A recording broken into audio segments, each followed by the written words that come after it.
Hey everyone, this week I'm going to focus on what's happening in the office market. While the performance of office assets is, of course, important to office real estate investors, it's also relevant to all other property types. Where people work influences where they live, where they shop, and the activities they participate in. So what's happening with office properties can influence most other types of commercial real estate. Now, the Marcus and Millichap research team is putting the finishing touches on the 2025 office investment forecast, which should be available in the next couple weeks. Hopefully that publication, which covers 50 different metros as well as major national trends, will be a valuable resource for investors. As everyone is well aware, the pandemic had a tremendous impact on office space demand. A lot of people who had been commuting to the office every day transitioned to working from home, and many relocated to completely different cities. Even after the pandemic ended, working from home either full-time or in a hybrid format has continued for many.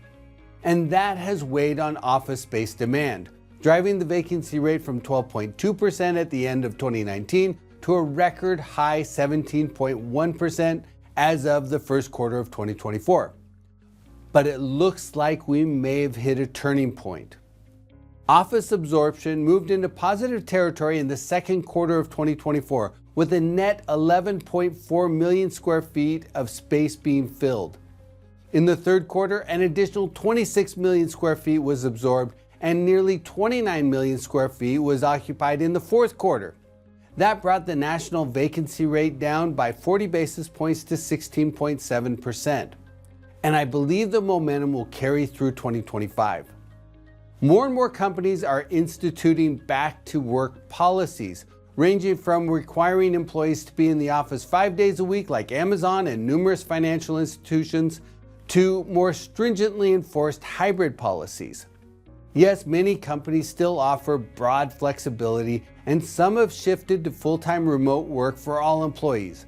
But the trend has shifted, and that's showing up in the office space demand metrics. Now, not all office properties are benefiting to the same degree. The office vacancy rate in the central business district of primary markets has fallen by 50 basis points from the first quarter of 2024. At the same time, the suburban vacancy rate in the secondary markets has only fallen by 10 basis points. The Class A vacancy rate across the U.S. has come down by 60 basis points, while the combined Class B and C vacancy rate has fallen by just 30 basis points. But nonetheless, the momentum has shifted.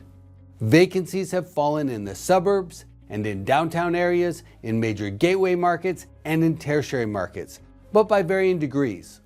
6 metros have a lower vacancy rate today than they did at the end of 2019, before the pandemic. West Palm Beach's office vacancy rate is 20 basis points below where it was prior to the pandemic. The New Haven Fairfield area vacancy has fallen by 40 basis points, as has the Riverside San Bernardino office market. That metro has the lowest office vacancy rate in the country at just 8.1%. Miami's vacancy rate now stands 60 basis points below its pre-pandemic level. Charleston's vacancy rate is down by 80 basis points, and Las Vegas's office vacancy rate is 180 basis points lower than it was at the end of 2019.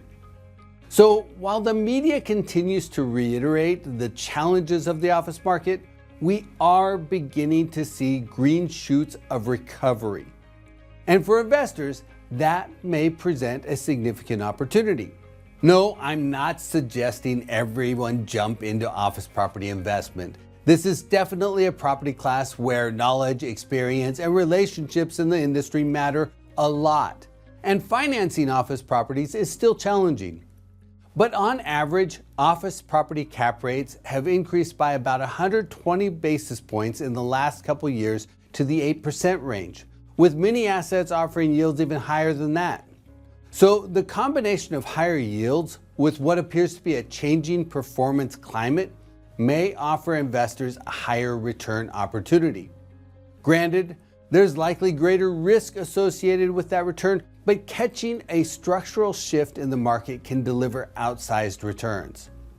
For investors in other property types, the recovery of office assets in local markets can signal changing local migration patterns that will influence the demand for housing and retail and self-storage and hotels. So, office performance can be the tripwire signal that tells you when a local market is beginning to shift. And that is something investors always need to monitor as they keep their eyes on the horizon.